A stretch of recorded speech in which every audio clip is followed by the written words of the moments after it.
Assalamualaikum warahmatullahi wabarakatuh. Waalaikumsalam warahmatullahi wabarakatuh. Perkenalkan, kami dari kelompok 9 ingin mempresentasikan tentang fraud dalam manajemen perusahaan. Saya, Imam Detria Sasabila, NIM 433, sebagai moderator, serta rekan-rekan saya. Perkenalkan, nama saya Muhammad Gunawan dengan NIM 142. Nama saya Eva Dwi Ramawati, NIM 442. Untuk materi pertama akan dipresentasikan oleh saya sendiri. Di sini ada definisi fraud, memahami apa itu fraud dan siapa pelakunya. Fraud sendiri memiliki kaitan erat dengan korupsi, namun terdapat beberapa perbedaan. Fraud itu tindakan sengaja menipu atau menyesatkan seseorang untuk mendapatkan keuntungan ilegal atau tidak semestinya. Sedangkan korupsi sendiri adalah penyalahgunaan kekuasaan atas kepercayaan untuk memperoleh keuntungan pribadi. Menurut Black Law Dictionary, fraud adalah tindakan sengaja untuk menipu, memanipulasi, atau menyembunyikan informasi demi keuntungan pribadi yang merugikan pihak lain. Pelaku fraud dapat berasal dari pihak internal maupun eksternal, manajemen, pegawai, atau pihak ketiga.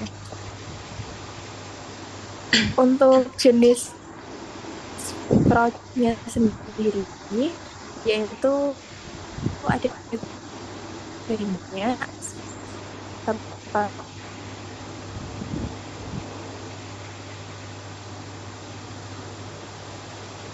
plagiat, penipuan keuangan, penipuan asuransi dan perbankan, lain-lain. Organisasi. Ada 3 faktor utama pemicu fraud atau fraud triangle. Dampak pada laporan keuangan, aset, dan proses bisnis organisasi.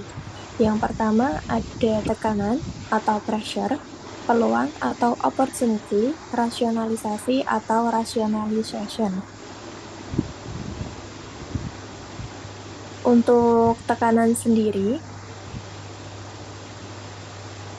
yaitu adanya dorongan atau tekanan serta kebutuhan untuk melakukan fraud. Tekanan dapat meliputi gaya hidup, tuntutan ekonomi, dan lain-lain termasuk hal keuangan dan non-keuangan.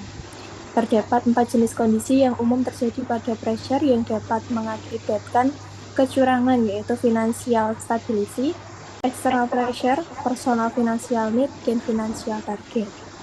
Untuk peluang, orang harus memiliki kesempatan untuk melakukan penipuan. Hal ini umumnya karena entitas memiliki tindakan pencegahan yang lemah seperti kurangnya pengawasan. Seringkali penipuan dimulai dari kecil dan kemudian meningkat setelah peluang dikonfirmasi. Peluang atau kesempatan yaitu situasi atau kondisi yang memberikan karpet merah atau kesempatan terjadinya suatu kecurangan. Peluang ini akan lebih leluasa biasanya ketika pengendalian internal suatu organisasi melemah. Lalu untuk rasionalisasi, orang harus dapat merasionalisasi tindakan penipuan dalam pikiran mereka sendiri. Kebanyakan orang yang melakukan penipuan adalah pelanggar pertama kali tanpa sejarah kriminal. Oleh karena itu, mereka menemukan cara untuk membuatnya baik-baik saja untuk melakukan tindakan penipuan. Di sini ada tantangan pengelolaan risiko fraud. Hambatan utama dalam mengelola risiko fraud secara efektif, yaitu yang pertama, minimnya transparansi internal dalam organisasi. Yang kedua, sistem pengawasan manual rentan terhadap manipulasi. Yang ketiga, tidak ada monitoring real time sehingga respon fraud lambat. Dan yang keempat, kurangnya integrasi data lintas departemen dan sistem. Peran teknologi informasi dalam manajemen risiko fraud. Bagaimana teknologi informasi mengatasi risiko fraud secara efektif? 3 kontribusi utama teknologi informasi dalam pengendalian fraud yaitu automatic monitoring, sistem kontrol digital, dan yang terakhir digital trial and investigasi. Lalu di sini ada sistem informasi sebagai detektor fraud. Bagaimana sistem informasi membantu menemukan dan mencegah kecurangan? Mekanisme deteksi, data struktur dan integrasi informasi membantu menemukan kecurangan secara akurat dan cepat.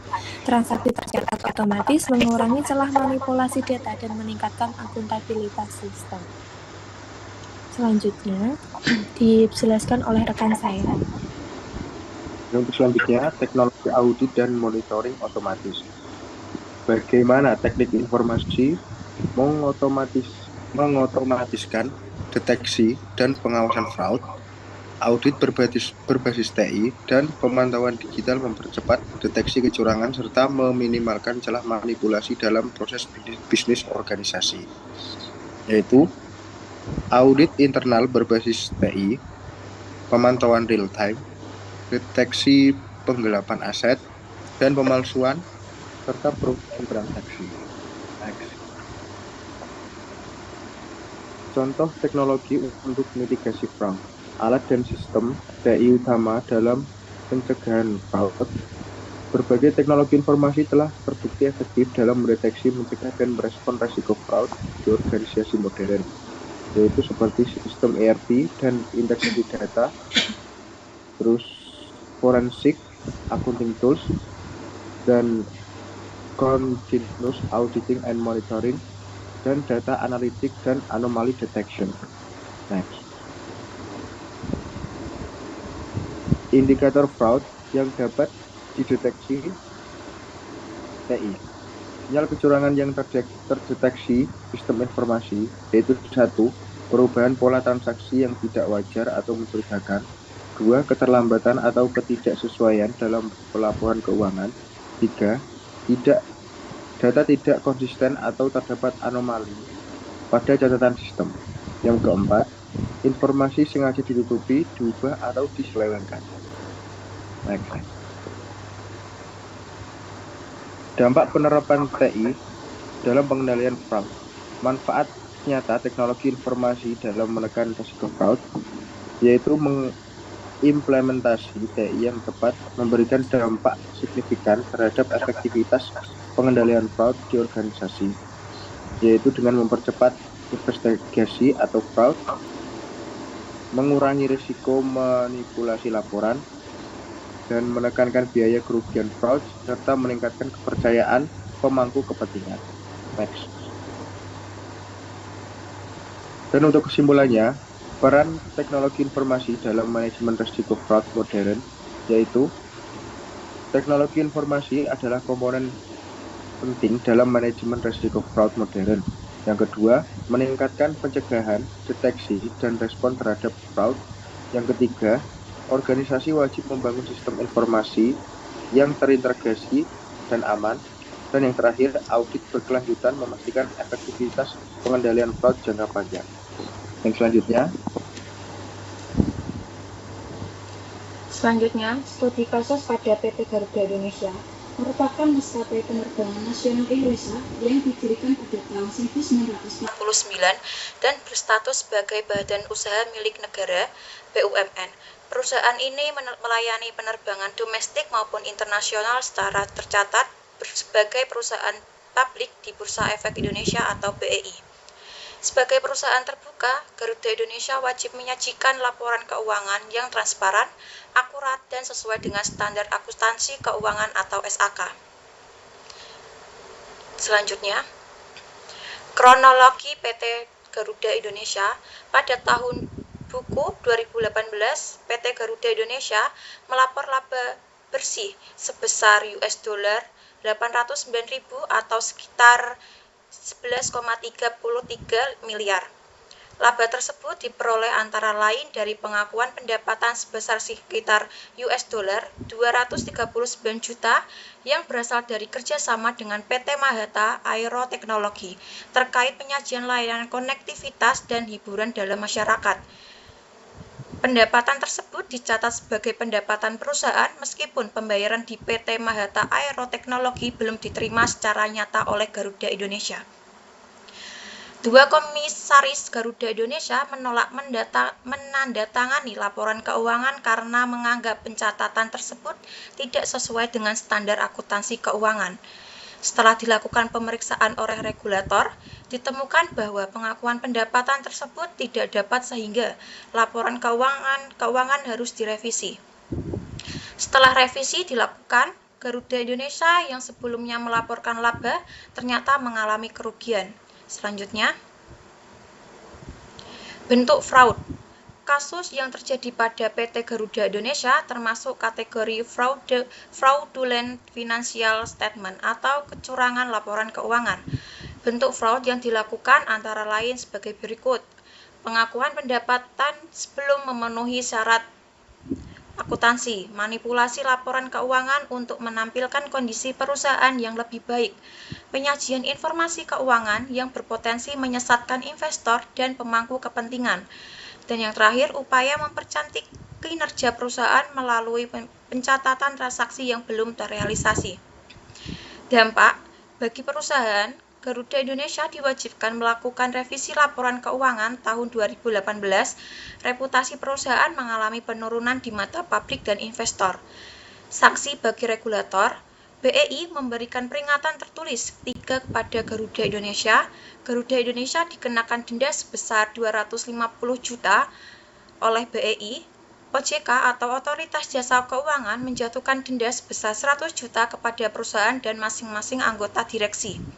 Dan yang terakhir, OJK mewajibkan perusahaan menyajikan kembali laporan keuangan tahun 2018. Dan yang terakhir, pressure atau tekanan. Perusahaan menghadapi tekanan untuk menunjukkan kinerja keuangan yang positif. Manajemen ini menampilkan laba kepada investor dan pemegang saham. Adanya tuntutan untuk meningkatkan citra perusahaan di tengah persaingan industri penerbangan. Yang kedua, opportunity atau peluang.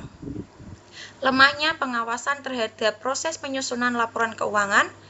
2. Adanya celah dalam pengakuan pendapatan yang memungkinkan transaksi dicatat sebelum pembayaran diterima.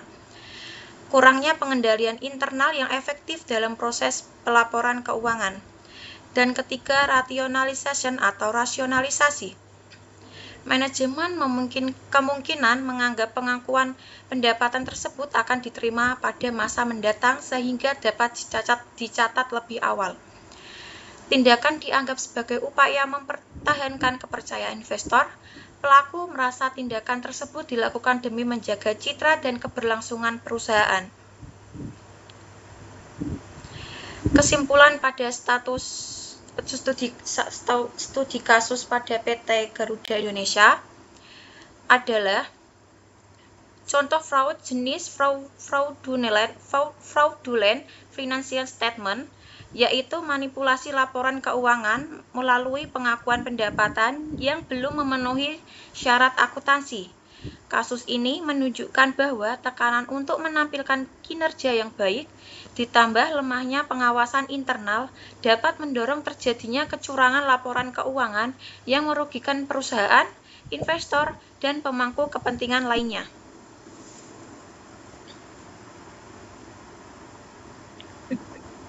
Sekian dari kelompok kami, mohon maaf jika ada salah kata maupun salah kalimat.